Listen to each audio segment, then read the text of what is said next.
The C word is control. I know exactly what you're thinking. Control is not the fun part of dog ownership. It's not the fun part of bringing home a puppy and trying to get to know them and enjoy them. But I will guarantee you that it is going to give you a wonderful future where you're able to give your dog great freedom. And it's all going to start with control in the house. And that can be as simple as making sure that you have baby gates set up, a crate at the ready for your puppy, and a house line so that you can always direct their behavior. Ensuring that you've set up your situation for control is going to ensure that your puppy makes good choices. The last thing I want to do is leave my puppy's behavior up to chance, because they are going to wander around, they're going to make poor choices, and I'm going to have to fix those later down the road. I don't want to do that. I want to give my puppy good information right from the get-go, and I want that to aid my training rather than working against my future training. A crate is crucial. It's the thing that's going to ensure that my puppy never gets a chance to chew on electrical cords or damage something in my house or hurt themselves by eating the wrong thing, and I can't possibly supervise my puppy 24/7. So the crate is going to be really important for ensuring that he doesn't hurt himself, he doesn't get into mischief, and there's no danger that's going to happen when I can't actually supervise him. My house line, when it's on my puppy, is going to ensure that if my puppy sees something interesting and goes to try to get into mischief and things that I know are going to cause them harm, I can easily and quickly reach out and step on that house line, stop them from doing whatever it is they're about to do, and then I can redirect their behavior from there, as opposed to getting into one of those catch me if you can battles where my puppy grabs something they shouldn't have and starts doing laps around the living room with me in hot pursuit. Now, the baby gate is for containment, and it ensures that I can let my puppy have a little bit of supervised freedom, but I know that he's not going to get out of my direct sight and out of the little area that I've created that I know is going to be safe for him. The next really important thing to think about when it comes to control is control of resources. And those are things like food and toys and attention.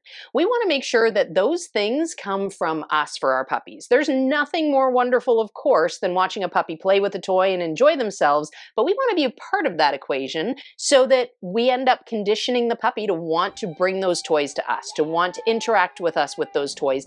One resource that's really valuable, that's important to use control with, is food. And a lot of the times people will lose this valuable resource by free feeding their puppies. And free feeding basically means that you put down the food and let the puppy or the dog come and go as they please. And unfortunately, that sets you up for a situation where your puppy can expect that the food is going to come from the floor or from the bowl, but it leaves you out of the equation. And when we're talking about controlling resources, it's so important that our puppies think all of the good things come from us. So being able to provide my dog with their meals, that sets me up as a good leader with my puppy, and it helps them understand that I bring really, really wonderful things to the mix. You really only need 1 or 2 good toys for your dog. Something that your dog can chew when you're not supervising them. That's a safe chew toy, something that you don't feel it's going to be a risk to leave with your puppy. And then something that you can use as an interactive toy. So get rid of all the excess toys. Stick with 1 great toy. With puppies, we like to have something nice and long that we can use to drag around the floor and attract attention,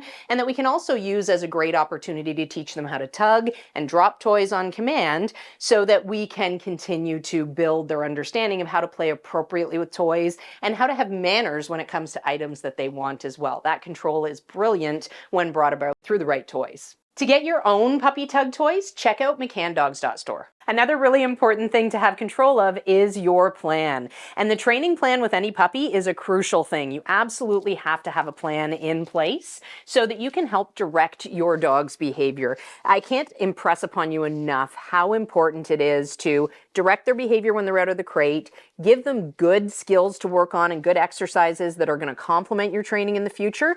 And then as they get older and they get wiser about the rules of the house and the rules of life, you'll be able to start to let off on that control and let them enjoy a lot more freedom, because they'll know how to make the right choices with you. Having control of your training plan is going to be a great natural transition for moving from indoors to outdoors.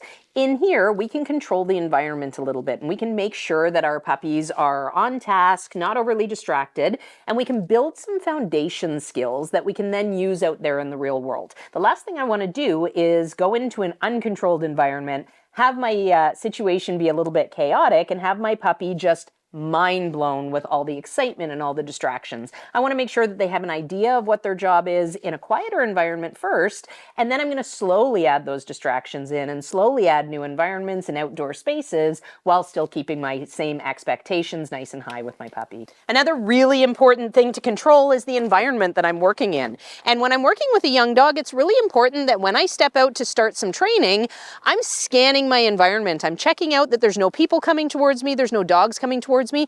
There's nothing overwhelming for my dog. My dog's going to be able to function and focus. So making sure that there's nothing that's going to be too distracting for my dog here is going to set me up for great success as I continue to build skills using great control.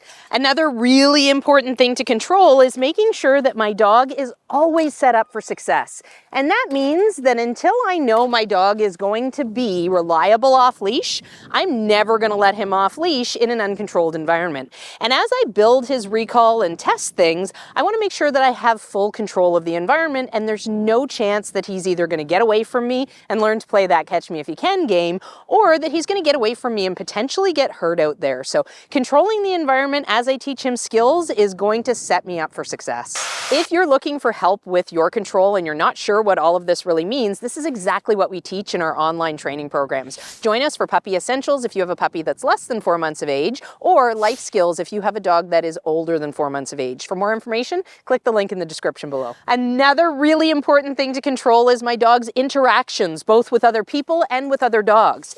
What I do now is what is going to shape my dog's behavior in the future. And the last thing that I want to do is create a situation where my dog thinks they see people and they want to run at them and jump all over them, or every dog they see is going to be a playmate for them. I want my dog to have manners and understand how to interact with people properly and how to interact with other dogs properly as well, which means that I'm going to keep tight control of those things and make sure that I set it up so that my dog get successful at greeting in the way that I want them to. And that means not letting them just go up and greet every single person and every single dog. Socialization is not about that. Socialization is actually about observation and being able to ignore stimulus and distractions out there in the real world. So keep that in mind when you are working with your puppies, because that is a really important thing to control and to make sure that you set on a path that is going to serve you well in the future. I don't want you to think or be worried that you're going to be having to use this tight control with your dog forever. This is for a few months while your puppy is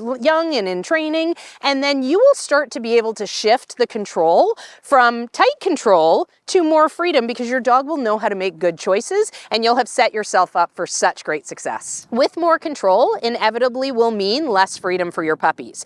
And really, the bigger mistake that people make is giving their puppies far too much freedom to make the wrong choices, and they set themselves up for a little bit of chaos in the future. If you want to make sure that you're not falling into that trap, click this video right here. And on that note, I'm Instructor Shannon. Happy training.